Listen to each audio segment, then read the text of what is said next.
걔 누구 없느냐? 당장 이 요물 같은 물건을 대문 밖으로 끌어내지 않고 무얼 하느냐? 서슬퍼런 호통 소리가 최진사 댁의 높은 담장을 넘어 마을 어귀까지 쩌렁쩌렁하게 울려 퍼졌습니다. 평소 선비의 기품을 잃지 않고 뒷짐을 진 채 헛기침 한 번으로 집안의 질서를 잡던 최 노인이 아니었습니까?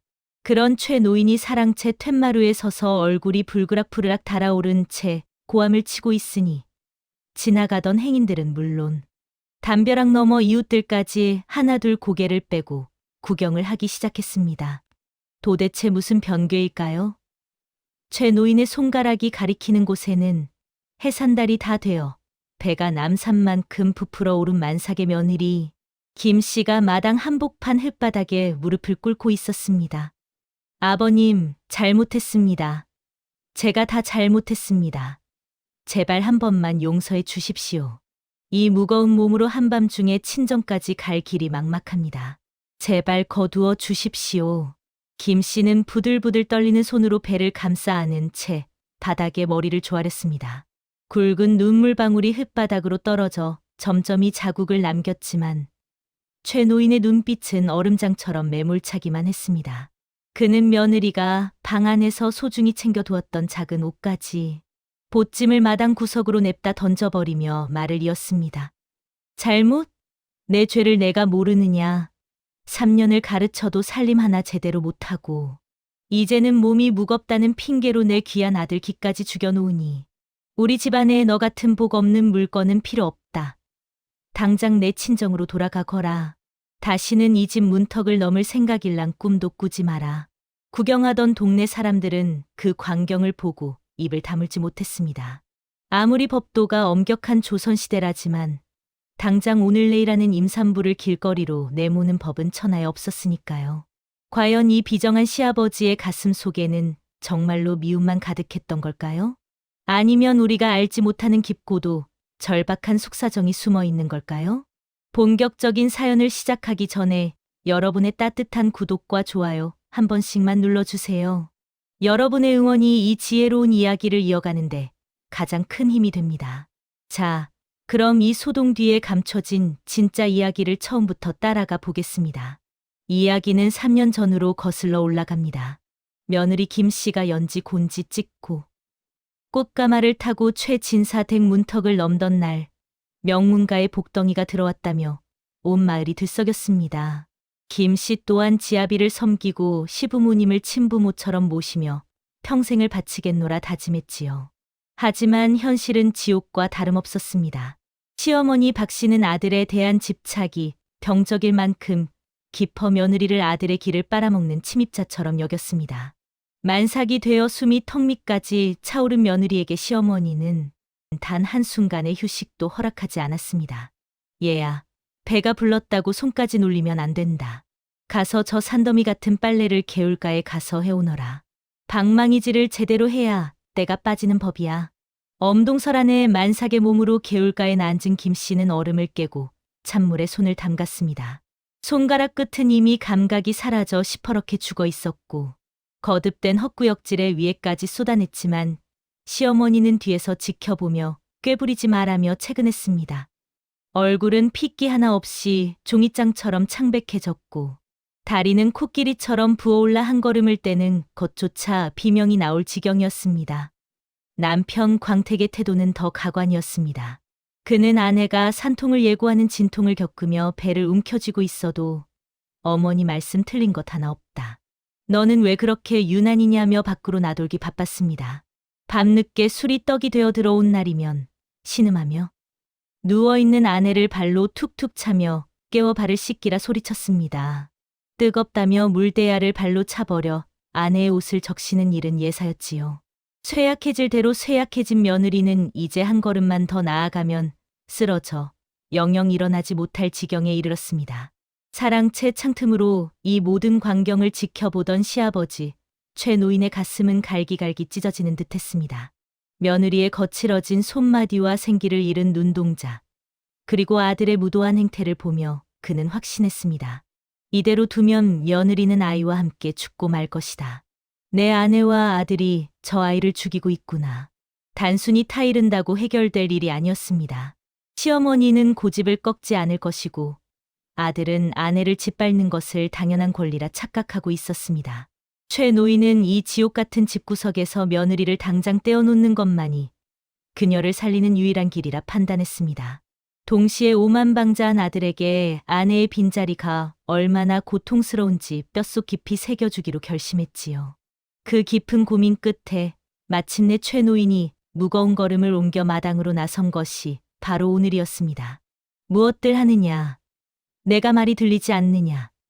당장 저 유물을 끌어내라니까. 최 노인은 마음속의 비명을 감춘 채 더욱 모질고 독한 목소리로 하인들을 다그쳤습니다.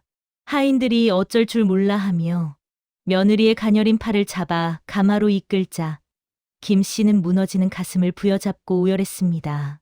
하지만 가마 문이 닫히기 직전 최 노인은 며느리만 볼 수 있도록 은밀하게 손을 뻗어 두둑한 종이 뭉치 하나를 그녀의 소매 속에 찔러 넣어 주었습니다.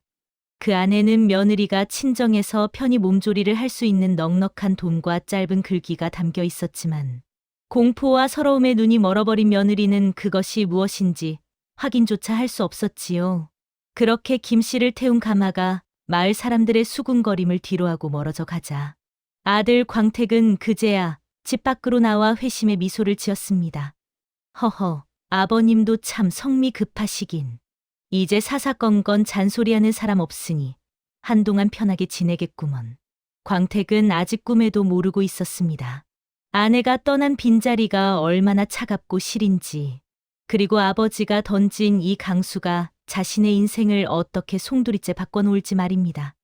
최 노인은 가마가 고갯마루를 넘어 완전히 보이지 않을 때까지 사랑치 툇마루에 선 채 먼 산만을 바라보았습니다.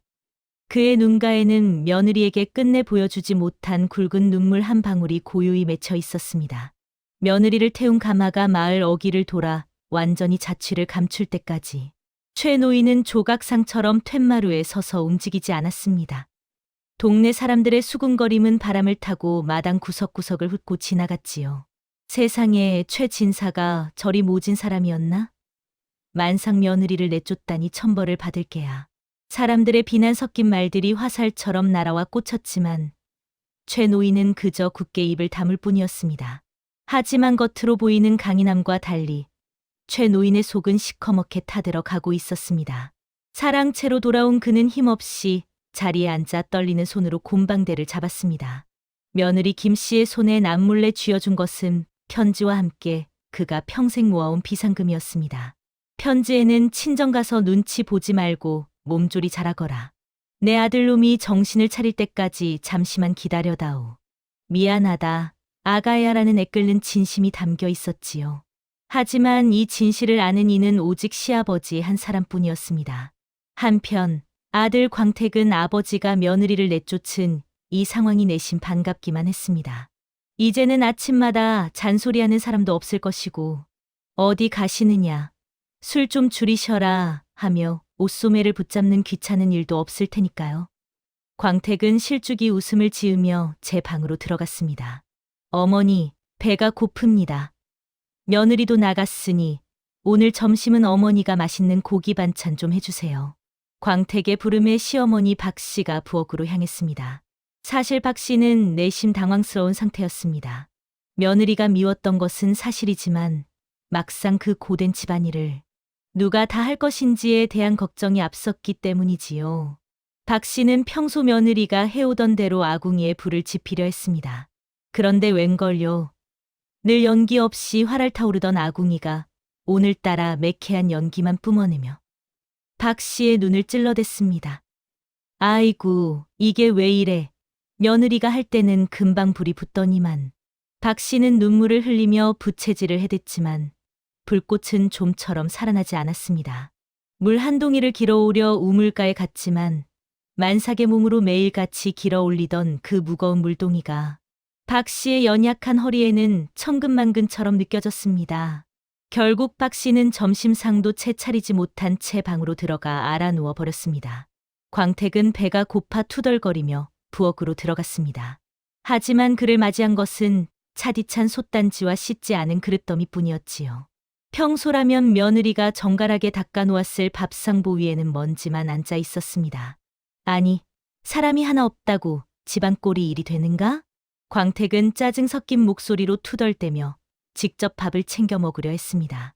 하지만 평생 손에 물 한 방울 안 묻히고 자란 대가집 독자에게 밥 짓는 일이 쉬울 리 없었지요. 쌀을 씻으려 해도 어디에 쌀이 있는지, 솥에 물은 얼마나 잡아야 하는지 도무지 알 길이 없었습니다. 그 시각 최 노인은 사랑채 문을 걸어 잠그고 홀로 앉아 있었습니다. 그는 아들이 겪을 이 불편함이 교육의 시작임을 알고 있었습니다. 사람은 잃어봐야 소중함을 아는 법이지. 최 노인은 아들이 배고픔에 지쳐 부엌을 서성이는 소리를 들으면서도 눈을 감고 모른 채 했습니다. 그의 머릿속에는 지난 3년 동안 며느리가 겪었을 고초가 주마등처럼 스쳐 지나갔습니다. 남편의 냉대와 시어머니의 타박 속에서도 묵묵히 시부모의 약탕관을 다리고 해진 옷을 밤새워 깁던 며느리의 모습, 그 갸륵한 성품을 알기에 최 노인은 더욱 독해져야 했습니다. 내 아들이 진정한 가장이 되지 못한다면 태어날 손주 또한 아비의 전철을 밟게 될 것이 뻔했으니까요. 최 노인은 품속에서 낡은 책 한 권을 꺼냈습니다. 그것은 며느리가 평소 태교를 위해 빌려달라던 서책이었습니다. 조금만 참거라, 아가야. 내 이 못난 자식을 사람으로 만들어 내 앞에 무릎 꿇리마. 그것이 이 늙은 아비가 너에게 줄 수 있는 유일한 보상이란다. 어두워진 마당에 찬바람이 불어 닥쳤습니다.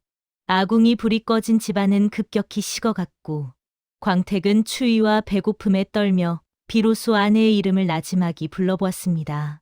하지만 돌아오는 것은 공허한 메아리와 시아버지의 서슬퍼런 침묵뿐이었습니다.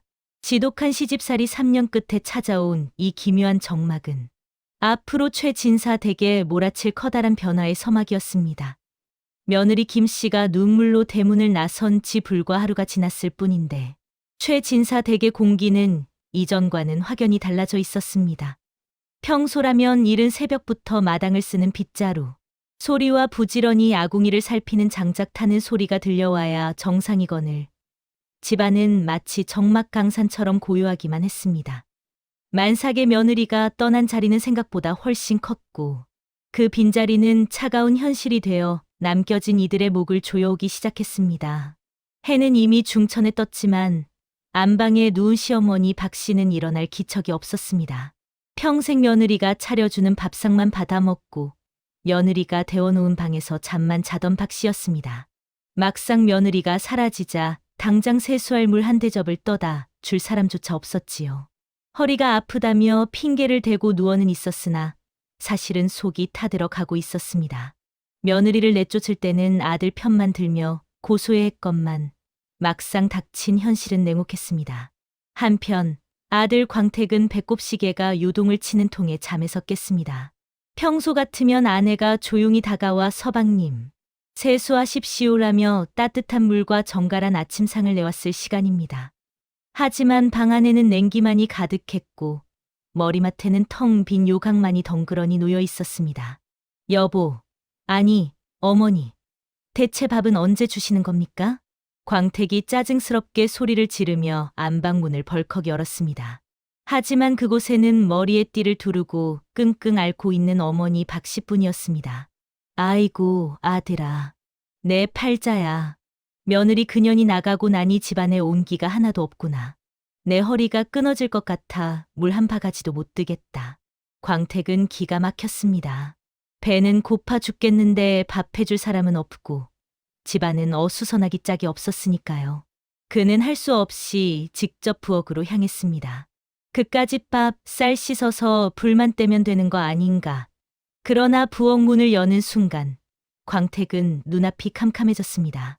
며느리가 있을 때는 늘 반짝반짝 윤이 나던 녹그릇들이 하루 만에 빛을 잃고 흉물스럽게 변해 있었고 개수대에는 씻지 않은 그릇들이 산처럼 쌓여 있었습니다.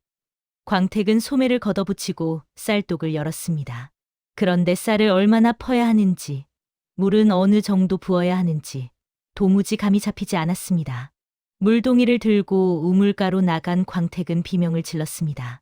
며느리가 가벼운 몸도 아니면서 매일같이 너댓 번씩 나르던 그 물동이가 장정인 자신의 팔에도 근육이 비명을 지를 만큼 무거웠던 것입니다. 겨우 물을 채워 부엌으로 돌아오다 발을 헛디뎌 다지춤이 다 젖어버렸습니다. 에이, 빌어먹을. 여자들이 하는 일이 뭐 그리 대단하다고 생각했는데 이게 보통 일이 아니구먼. 광택은 투덜대며 아궁이 앞에 앉았습니다. 장작을 밀어넣고 불을 붙이려는데 나무가 눅눅한지 매캐한 연기만 부엌 가득 퍼져나갔습니다.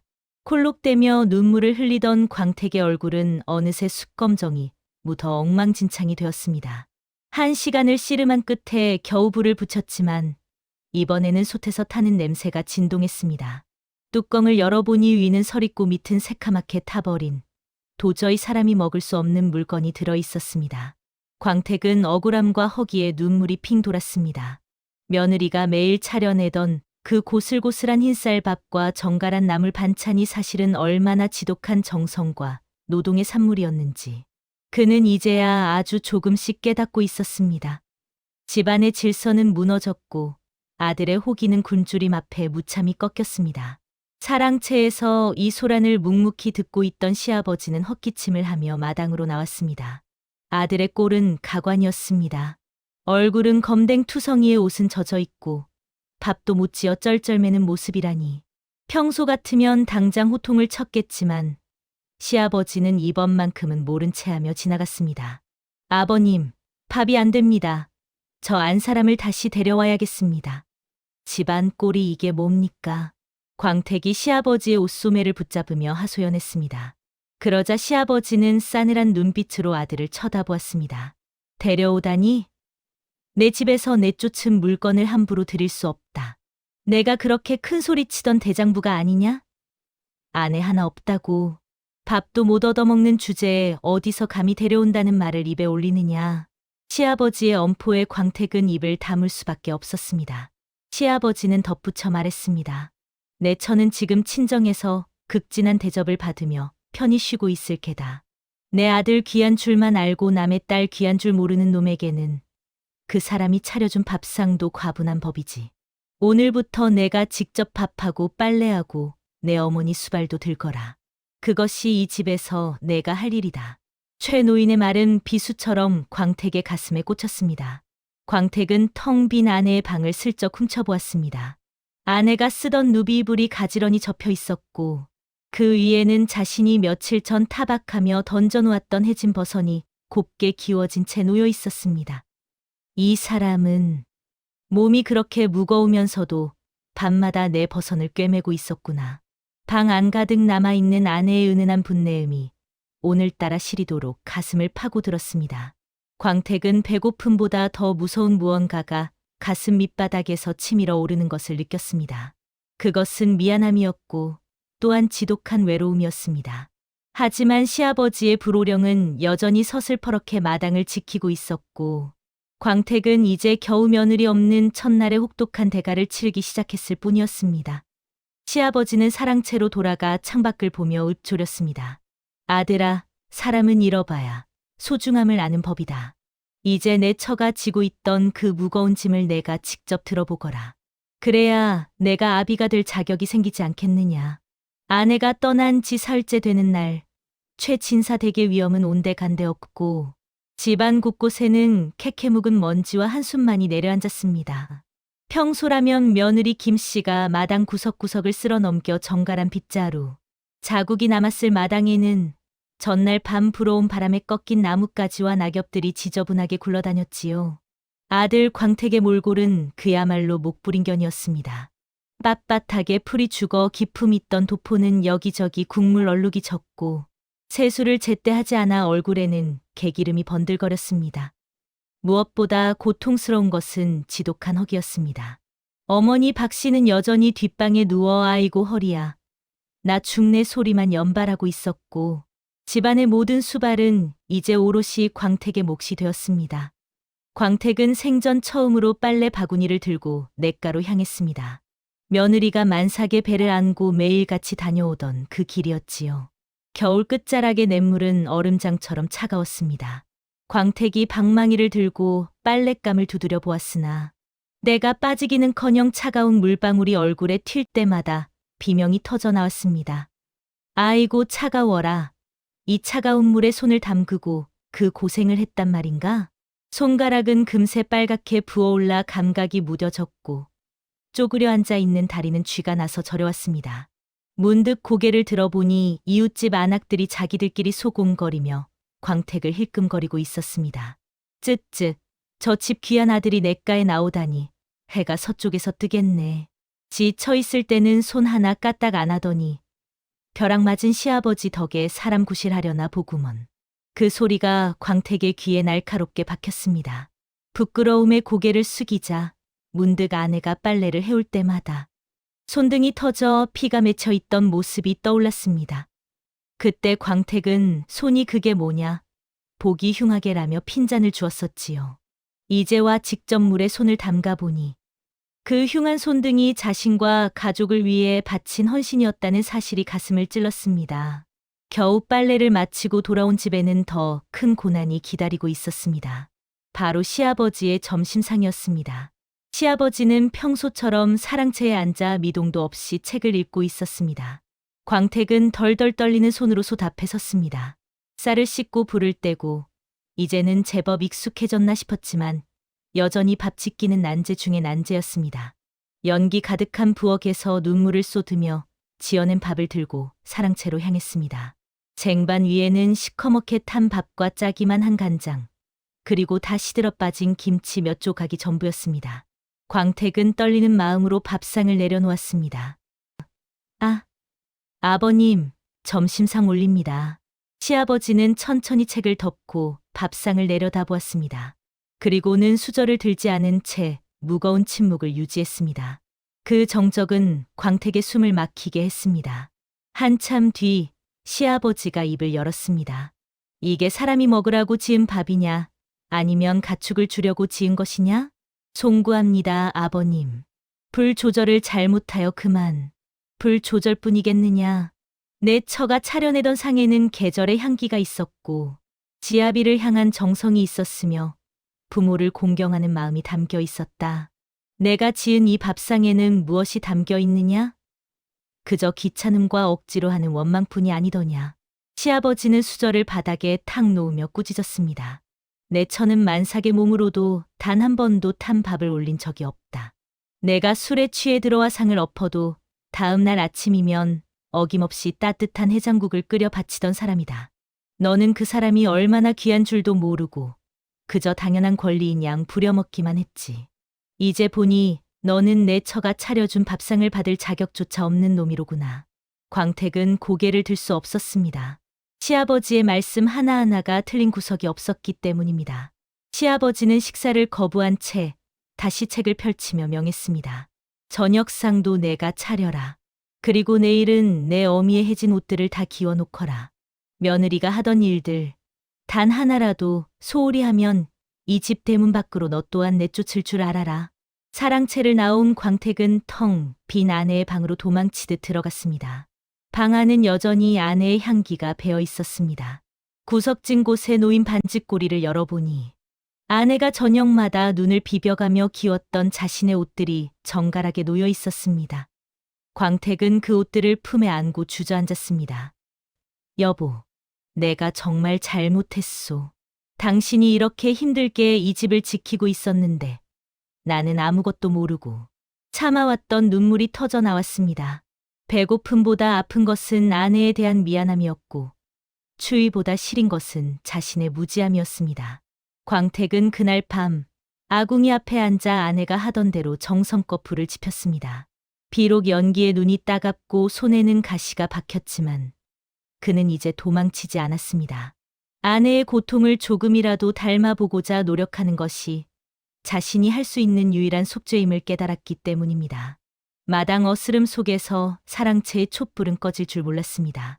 아버지는 아들의 흐느낌 소리를 들으며 비로소 깊은 한숨을 내쉬었습니다.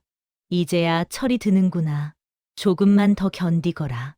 그래야 내 철을 데리러 갈 자격이 생기지 않겠느냐. 시아버지의 주름진 얼굴에 달빛이 내려앉으며 길고도 짧은 살제의 밤이 깊어갔습니다. 며느리 김씨가 떠난 지 어느덧 열흘이 지났습니다.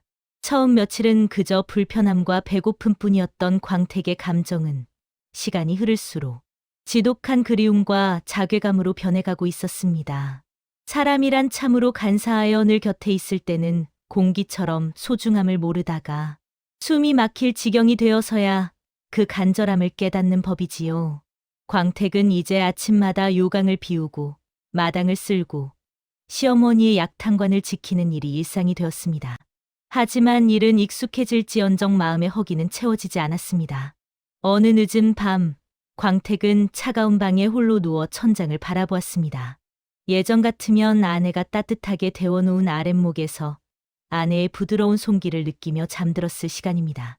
여보, 거기 있소? 자기도 모르게 입 밖으로 튀어나온 말에 방 안의 정적이 더욱 무겁게 내려앉았습니다.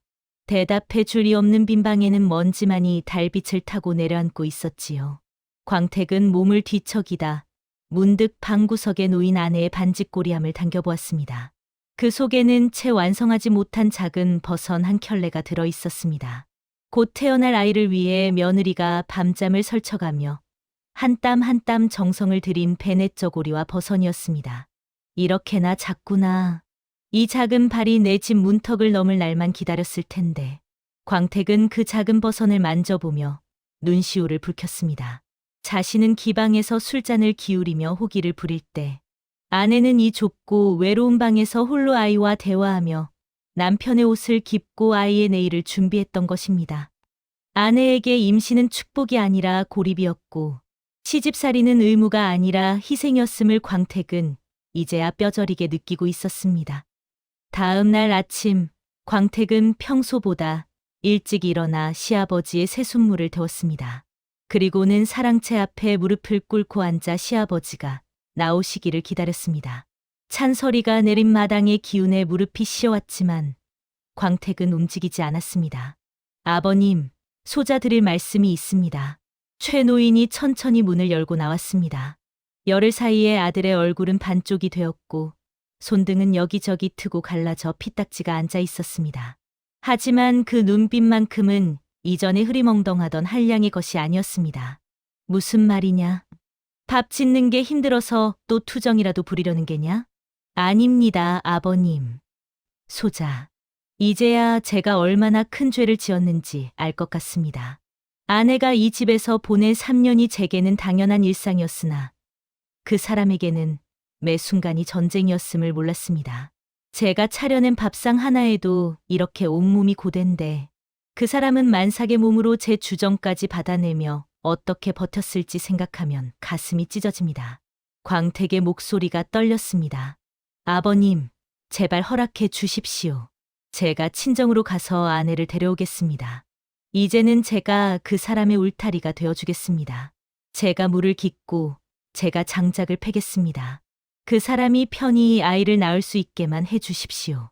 최 노인은 아들의 절박한 호소를 들으며 속으로 깊은 안도의 숨을 내쉬었습니다. 거친 손마디와 야윈 얼굴은 아들이 치른 혹독한 수업의 훈장이었습니다. 하지만 최 노인은 아직 고삐를 늦추지 않았습니다. 내 마음이 정녕 그러하냐? 하지만 내 처가 너를 다시 보고 싶어 하겠느냐? 내가 준 상처가 깊어 친정 문턱에서 너를 문전박대할지도 모르는 일이다. 매를 맞으라면 맞고 물벼락을 내리신다면 달게 받겠습니다. 아내가 마음을 돌릴 때까지 친정집 대문 앞을 지키겠습니다.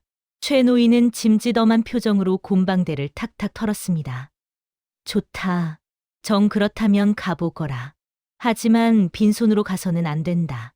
내가 지난 열흘간 직접 농사지은 곡식을 찢고 산에 가서 해온 땔감을 지고 가거라. 말뿐인 사죄는 누구나 할 수 있는 법이니 내 몸으로 직접 겪은 고생을 증거로 가져가야 할 것이다. 광택은 시아버지의 말씀이 떨어지기 무섭게 머리를 조아렸습니다. 감사합니다, 아버님. 꼭 그 사람을 데려오겠습니다. 광택은 그 길로 광으로 달려가 쌀을 갈무리하고 뒷산으로 올라가 지게가 휘어지도록 장작을 해 모으기 시작했습니다. 이마에 땀방울이 맺히고 어깨가 무너질 듯 아팠지만 광택의 입가에는 묘한 미소가 번졌습니다. 그것은 누군가를 위해 땀을 흘릴 때 느끼는 가장의 첫 번째 보람이었습니다. 시아버지는 멀어지는 아들의 뒷모습을 보며 나지막이 읊조렸습니다. 그래, 남의 딸 귀한 줄 알아야 내 자식 귀한 줄도 아는 법이지. 이제야 내가 아비가 될 준비를 마쳤구나. 최진사댁 마당에 고여있던 차가운 공기가 비로소 조금씩 풀리기 시작하는 아침이었습니다. 아침 이슬이 채 가시기도 전 광택은 마당 한가운데서 커다란 지게를 고쳐맸습니다. 지게 위에는 지난 며칠간 그가 손바닥에 물집이 잡히도록 패온 참나무 장작이 산더미처럼 쌓여 있었고 그 사이사이에 정성껏 지은 쌀자루와 어머니 박씨가 마지못해 내놓은 귀한 비단 한 필이 얹혀 있었습니다. 평소 같으면 하인들을 시키거나 돈으로 해결했을 일들이었으나 이번만큼은 아버지의 엄명대로 오로지 자신의 두 다리와 두 어깨로 감내해야 할 짐이었습니다. 서두르지 마라. 짐의 무게가 무거운 만큼 내 마음의 빚도 깊다는 것을 잊지 말거라. 사랑채 문을 반쯤 열고 내다보는 시아버지 최 노인의 목소리는 여전히 엄격했지만 그 눈길은 지게 무게에 휘청이는 아들의 다리를 걱정스럽게 쫓고 있었습니다. 광택은 무거운 짐 때문에 고개가 저절로 숙여졌으나 힘차게 대답했습니다. 걱정 마십시오, 아버님. 이 짐이 아무리 무거운들 만삭의 몸으로 물동이를 이던 아내의 고단함에 비하겠습니까? 살아서 돌아오지 못하더라도 아내의 용서를 구하고 오겠습니다. 광택은 대문을 나섰습니다. 아내의 친정까지는 좋기 수십 리 길. 평소라면 말을 타거나 가마를 부려 서너 시간이면 닿을 거리였지만 무거운 장작지게를 진 초보 지게꾼에게는 그 길이 1000리 길보다 멀게 느껴졌습니다. 마을 어귀를 벗어나기도 전에 어깨를 파고드는 지게 작대기의 압박에 숨이 턱 밑까지 차올랐습니다. 땀방울이 눈으로 흘러들어가 눈이 따가웠지만 소매로 닦아낼 여유조차 없었지요.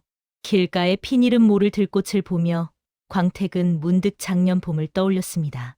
꽃 구경 가고 싶다던 아내의 청을 집안일에 바쁜 여편네가 무슨 꽃 구경이냐며 면박을 주었던 기억이 가시처럼 가슴을 찔렀습니다.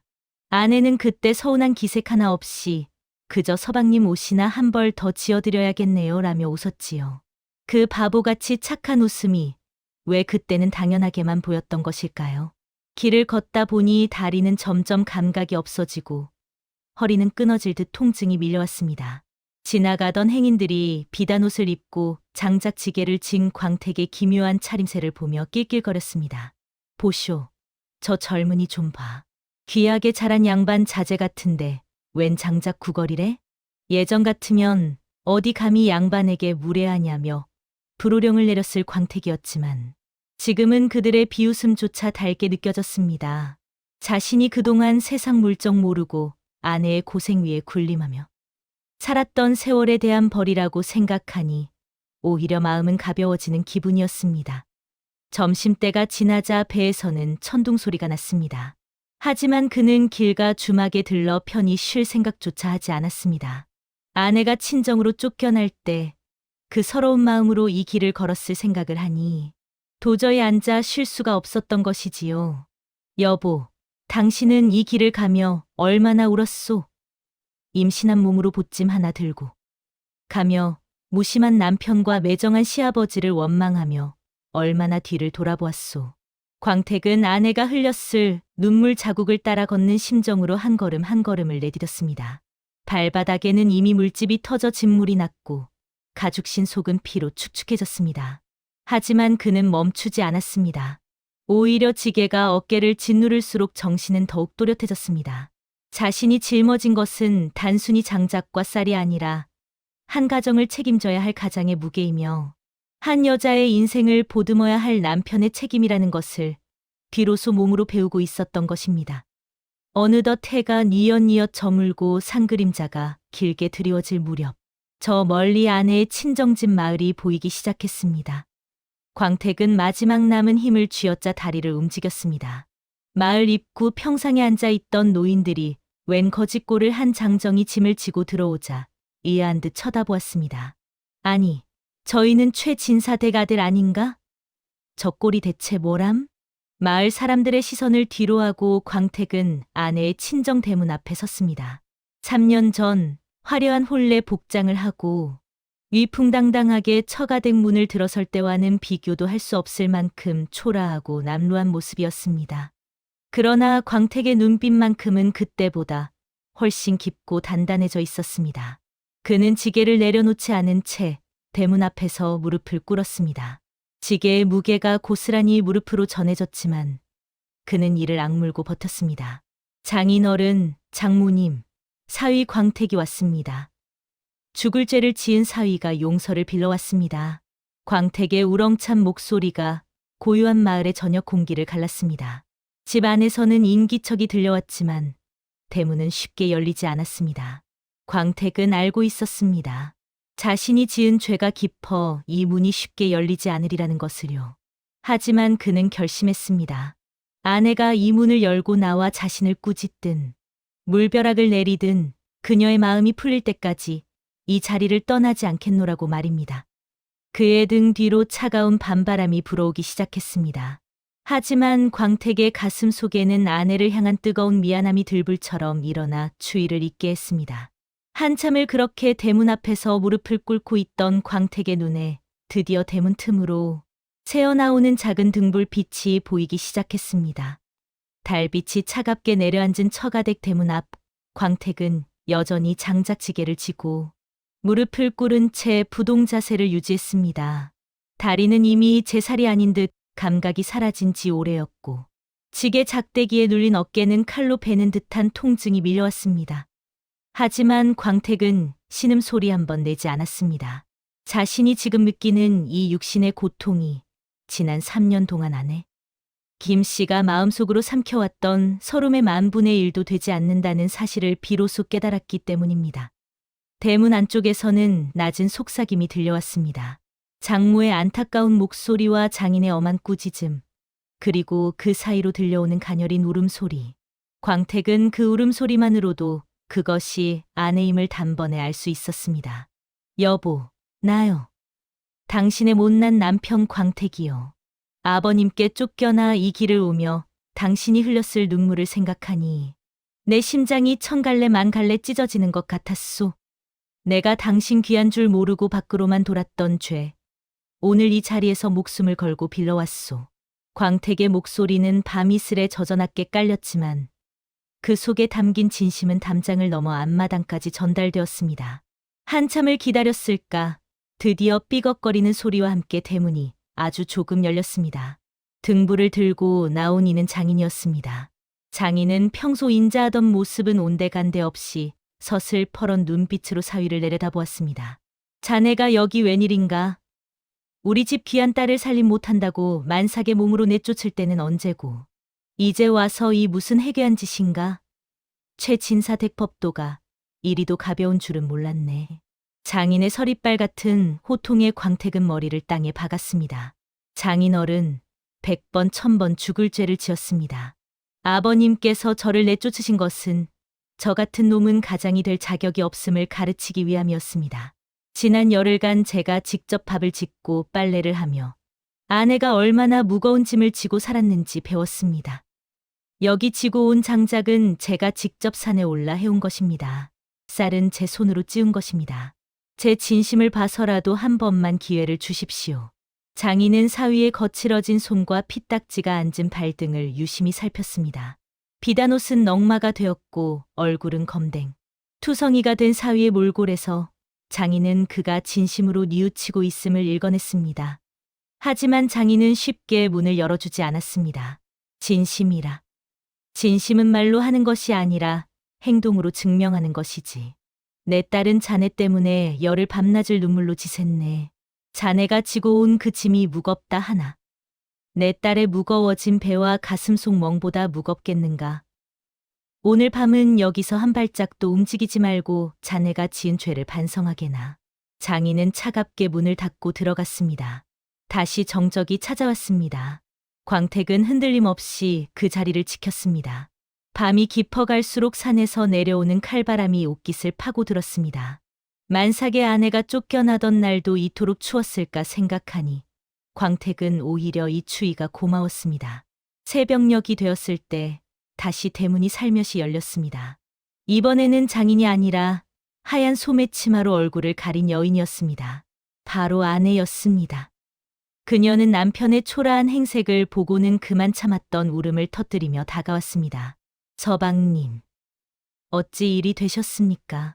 그 귀한 손에 피를 묻히고 이 추운 날 지게는 왜 지고 계신단 말입니까? 어서 내려놓으십시오. 제 마음은 이미 서방님이 대문 앞에 오실 때 다 풀렸습니다.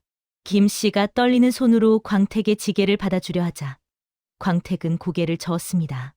아니요, 부인. 이 지게는 당신의 용서를 받기 전까지는 내려놓을 수 없소. 내가 당신을 이토록 고생시키며 당연하게 여겼던 세월을 이 짐으로 남아 속죄하고 싶소. 여보, 나를 용서해 주겠소?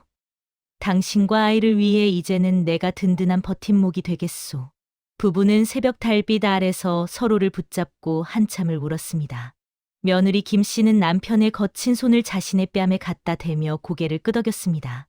그 모습은 단순히 부부의 화해를 넘어 서로의 고통을 이해하고 보듬는 진정한 가족의 탄생이었습니다.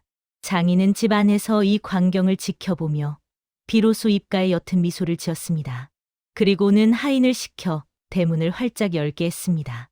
자네의 진심이 하늘에 닿았구먼. 어서 들어오게. 따뜻한 미음이라도 끓여놓았으니 몸부터 녹이게나. 광택은 그제야 지게를 내려놓았습니다. 지게를 내려놓는 순간 마치 인생의 커다란 숙제를 끝낸 듯한 시원함과 동시에 가장으로서의 막중한 책임감이 어깨 위에 다시 내려앉는 것을 느꼈습니다. 하지만 그것은 이전처럼 무거운 짐이 아니라 기분 좋은 삶의 무게였습니다. 처가댁 마당으로 들어서는 광택의 발걸음은 천근만근 무거웠으나 마음만은 날아갈 듯 가벼웠습니다. 밤새 서리를 맞으며 대문 앞을 지켰던 탓에 무릎은 펴지지 않았고 어깨는 지게 작대기에 눌려 퍼렇게 멍이 들어 있었지요.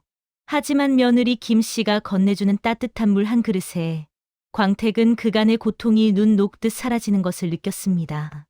서방님, 어쩌자고 이 험한 길을 지게까지 지고 오셨습니까? 하인들을 시키셔도 될 것을 이 고운 손이 이게 무엇입니까? 김 씨는 남편의 거칠어진 손등을 어루만지며 연신 눈물을 훔쳤습니다. 광택은 부끄러움에 손을 뒤로 감추려 했지만 김 씨는 그 손을 꼭 붙잡고 놓지 않았지요.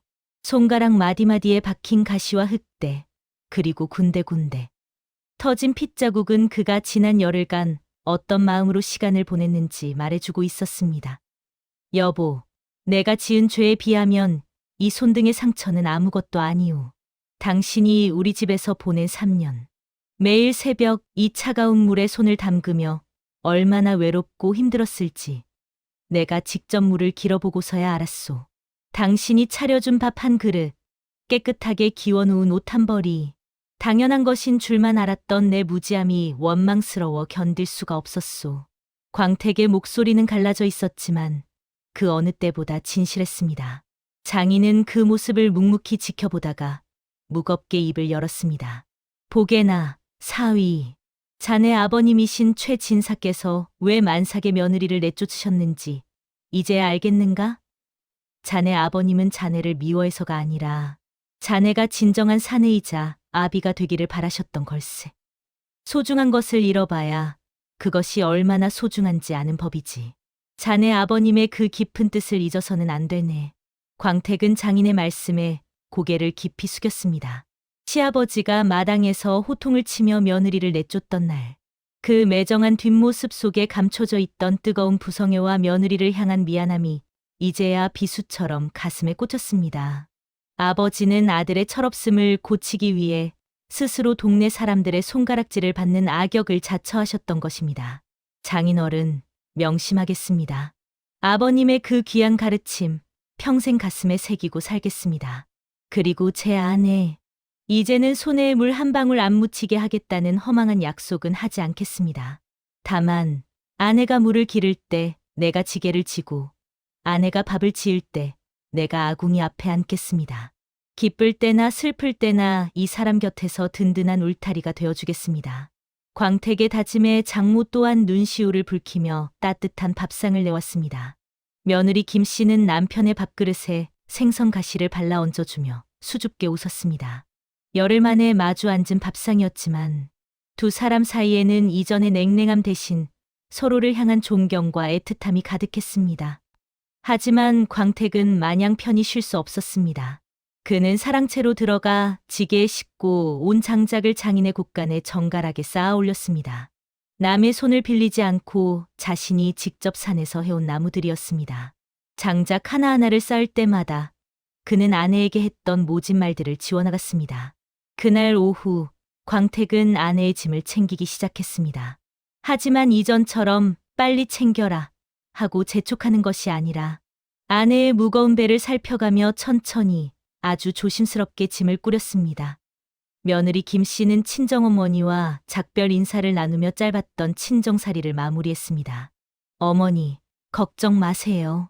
이제는 서방님이 저의 가장 큰 힘이 되어 주실 거예요. 아버님께도 잘 말씀드려 주세요. 아버님의 깊은 뜻 덕분에 저희 부부가 다시 태어났다고요. 친정집 대문을 나서는 길, 광택은 아내를 가마에 태우려 했습니다. 하지만 김 씨는 남편의 손을 잡으며 말했습니다. 서방님, 걷고 싶습니다. 당신과 함께 이 길을 걸으며 우리가 걸어갈 앞날을 이야기하고 싶어요. 제 걸음이 느려도 기다려 주시겠습니까? 광택은 아내의 말에 환하게 웃으며 그 작은 손을 잡았습니다. 느리면 어떻소? 평생을 같이 갈 길인데 당신이 한 걸음 걷기 힘들면 내가 업어주고 당신이 멈춰 서면 나도 그 자리에 서서 기다리겠소. 석양이 드리워진 고갯길을 만삭의 아내와 남루한 차림의 남편이 나란히 걷고 있었습니다.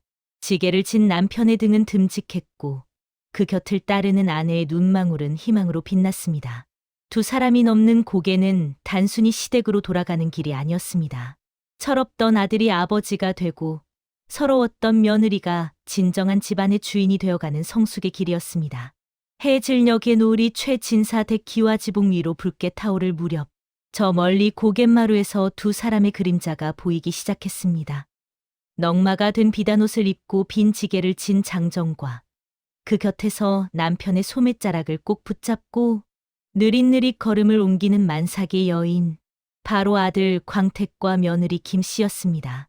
열흘 전 서슬퍼런 호통 소리와 함께 쫓겨나듯 떠났던 그 길을 이제는 두 사람이 서로의 체온을 나누며 다시 돌아오고 있었지요.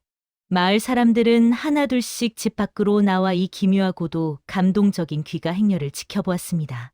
아니, 저기 좀 보게. 최진산의 망나니 아들이 며느리와 함께 오네.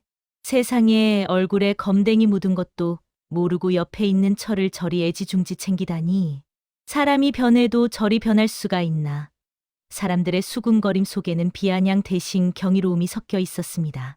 광택은 세간의 시선 따위는 아랑곳하지 않았습니다. 오로지 아내의 발걸음이 돌부리에 걸리지는 않을까. 혹여 밤바람에 한기라도 들지 않을까 노심초사하며 제 도포 자락을 벗어 아내의 어깨에 덮어주었지요. 최진사댁 대문 앞에는 시어머니 박 씨가 안절부절 못하며 서성이고 있었습니다. 며느리가 없던 열흘간 박 씨는 뼈저린 교훈을 얻었습니다. 집안의 온기라는 것이 단순히 땔감에서 나오는 것이 아니라 며느리의 부지런한 손끝과 묵묵한 희생에서 피어난다는 것을 말입니다. 박 씨는 멀리서 다가오는 며느리의 모습을 보자마자 버선발로 달려나갔습니다. 아가, 오느냐? 아이고, 이 험한 길을 어찌 걸어왔어? 박 씨는 며느리의 거칠어진 손을 덥석 잡았습니다. 예전 같으면 어디 시어머니가 나오게 만드느냐며 타박했을 터지만 지금은 미안함에 목이 메어 말을 잇지 못했습니다. 며느리 김 씨는 시어머니의 달라진 모습에 당황하면서도 고개를 숙였습니다. 어머니, 심려를 끼쳐드려 죄송합니다. 몸 건강히 잘 다녀왔습니다. 아니다, 아가. 내가 못났다. 내가 이 집의 기둥인 줄도 모르고 내 아들 귀한 것만 알았으니 내가 정말 미안하구나. 고부간의 눈물 어린 화해가 마당 입구에서 펼쳐지는 동안 사랑채 문이 천천히 열렸습니다. 시아버지 최 노인이 헛기침을 하며 툇마루로 나왔습니다. 광택은 아버지를 보자마자 마당 한복판에 털썩 무릎을 꿇었습니다. 아버님, 소자, 아버님의 깊은 뜻을 이제야 온몸으로 깨닫고 돌아왔습니다. 저의 무지함과 오만함을 꾸짖어 주시고 제 철을 다시 받아주셔서 감사합니다. 광택은 머리를 땅에 박고 통곡했습니다. 그 울음소리에는 지난 세월 자신의 방탕함에 대한 후회와 아버지가 홀로 짊어져야 했던 악역의 무게에 대한 감사가 뒤섞여 있었습니다. 최 노인은 아들의 넝마가 된 옷과 굳은 살 박힌 손, 그리고 며느리를 바라보는 그 애틋한 눈빛을 말없이 살폈습니다. 비로소 그의 입가에 엷은 미소가 번졌습니다. 일어나거라. 내 손의 상처가 내 마음의 상처를 덮었으니 이제야 비로소 한 집안의 가장이라 부를 만하구나. 내가 며느리를 내쫓은 것은 미워서가 아니라 너라는 나무가 뿌리를 깊이 내리지 못해 내 철하는 꽃이 시들어가는 것을 참아볼 수 없었기 때문이다. 이제 알겠느냐? 남의 딸을 귀히 여길 줄 모르는 자는 제 자식도 귀하게 키울 수 없는 법이다. 최 노인은 직접 마당으로 내려와 아들의 어깨를 다독였습니다. 그리고 며느리 김 씨를 향해 인자하게 말했습니다. 아가, 고생 많았다. 이 못난 시아비가 너에게 큰 짐을 지웠구나. 하지만 내 남편이 이제 내 울타리가 되어줄 것이니 이제는 마음 편히 쉬거라. 이 집의 주인은 바로 너다. 며느리 김 씨는 시아버지의 배려에 다시 한번 눈물을 쏟았습니다. 쫓겨나던 날 시아버지가 손에 쥐어주었던 편지와 돈뭉치, 그리고 그 속에 담겼던 미안하다는 그 짧은 한마디가 떠올라 가슴이 벅차올랐지요. 그날 밤 최진사 댁의 아궁이에는 다시 활기찬 불꽃이 타올랐습니다. 광택은 누가 시키지도 않았는데 직접 우물가에서 물을 길어와 아내의 발을 씻겨주었습니다. 시어머니 박 씨는 곳간에서 가장 귀한 식재료를 꺼내어 임신한 며느리를 위한 성찬을 차렸지요. 여보, 물 온도가 적당하오? 발이 많이 부었구려. 그동안 내가 정말 무심했소. 광택의 부드러운 손길에 김 씨는 세상을 다 얻은 듯한 기분이었습니다. 시집살이 3년의 서름이 이 따뜻한 물 한 대접에 씻겨 내려가는 것 같았지요. 사랑채에서 들려오는 시아버지의 책 읽는 소리와 건너방에서 들려오는 부부의 낮은 웃음소리.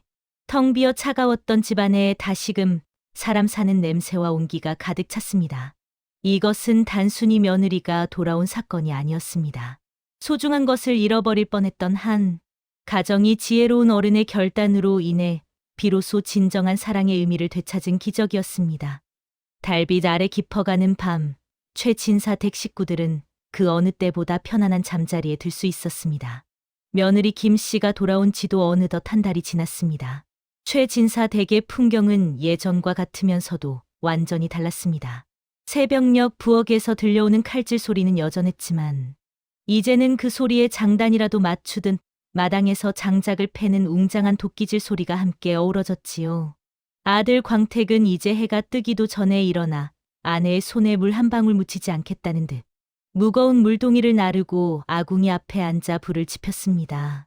어느 화창한 오후, 드디어 최진사 댁에 우렁찬 아기의 울음소리가 담장을 넘었습니다. 며느리 김 씨가 그토록 기다리던 처사들을 순산한 것입니다. 광택은 방 밖에서 안절부절 못하며 마당을 서성이다가 아기의 울음소리가 들리자마자 마루 끝에 주저앉아 엉엉 울음을 터뜨렸습니다. 그것은 기쁨의 눈물이자 한 생명을 책임져야 할 아비가 되었다는 엄중한 신고식이었습니다. 아버님, 소자, 이제 아비가 되었습니다. 이 아이에게 부끄럽지 않은 아비가 되겠습니다. 광택이 사랑채를 향해 외치자 최 노인은 인자한 미소를 지으며 방에서 나왔습니다. 그는 갓 태어난 손주를 안아보며 며느리에게 고생했다는 인사를 건넸습니다. 며느리 김 씨의 얼굴에는 이제 시집살이의 그늘 대신 사랑받는 아내이자 존경받는 어머니로서의 단단한 평온함이 깃들어 있었지요. 시어머니 박 씨 또한 며느리의 산후조리를 위해 손수 미역국을 끓이고 아이의 배냇저고리를 챙기며 집안의 진정한 평화가 어디서 오는지 몸소 보여주었습니다. 이후로도 광택은 변하지 않았습니다. 비가 오나 눈이 오나 아내의 짐을 나누어 졌고 마을 사람들은 그런 광택을 보며 최진사댁 망나니가 아니라 보배가 났다며 칭송을 아끼지 않았습니다. 광택은 이제 술잔 대신 아이의 손을 잡았고 기방의 노래 대신 아내의 웃음소리에 귀를 기울였습니다. 며느리 김 씨 역시 시아버지가 건네준 그 따뜻한 가르침을 잊지 않고 훗날 자신에게 들어올 며느리에게도 그 사랑을 그대로 전하리라 다짐했습니다. 세월이 흘러 훗날 광택은 마을에서 소문난 애처가이자 어진 가장으로 칭송받게 되었습니다. 누군가 그에게 가정을 화목하게 이끄는 비결을 물을 때면 광택은 늘 마당 구석에 놓인 낡은 지게를 가리키며 웃곤 했습니다. 저 지게가 내 스승이라오. 아버님께서 저 지게를 지고 처가로 가라 하셨던 그날, 나는 비로소 사내가 되었지. 내 처가 짊어졌던 삶의 무게를 지게로 배워보니 남의 귀한 딸을 데려와 눈물 흘리게 하는 것이 얼마나 큰 죄인지 알게 되었소. 지게의 무게는 어깨를 짓누르지만 사랑의 무게는 사람을 일으켜 세우는 법이라오. 이 이야기는 단순히 며느리가 쫓겨났다, 돌아온 사연이 아니었습니다. 철부지 아들을 깨우치기 위해 기꺼이 악역을 자처했던 시아버지의 깊은 사랑, 그리고 그 가르침을 겸허히 받아들여 자신의 잘못을 뉘우친 아들의 용기, 그리고 그 모든 풍파를 인내로 버텨낸 며느리의 숭고한 사랑이 만들어낸 한 편의 드라마입니다. 비 온 뒤에 땅이 더 단단해지듯 최진사 댁의 가풍은 이 사건을 계기로 더욱 깊고 숭고하게 뿌리를 내렸습니다. 우리네 삶도 이와 같지 않습니까? 때로는 거친 비바람이 불고 매정한 호통이 가슴을 후렵하기도 하지만 그 뒤에는 늘 우리를 바른 길로 인도하려는 하늘의 뜻과 어른들의 깊은 지혜가 숨어 있기 마련입니다. 소중한 사람은 곁에 있을 때 귀하게 여겨야 하며, 특히 내 아들이 귀하다면 남의 집 귀한 딸인 며느리 또한 내 자식처럼 보듬어야 집안에 복이 깃드는 법입니다. 오늘 이 최진사 댁의 이야기를 통해 곁에 있는 가족의 손을 한 번 더 꼭 잡아주는 따뜻한 저녁이 되시길 바랍니다.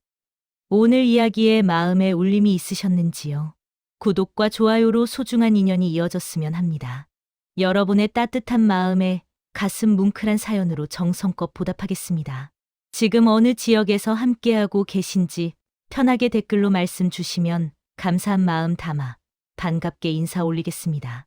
댁내에 늘 평안이 깃들길 바라며 지금까지 옛날 담화순이었습니다. 감사합니다.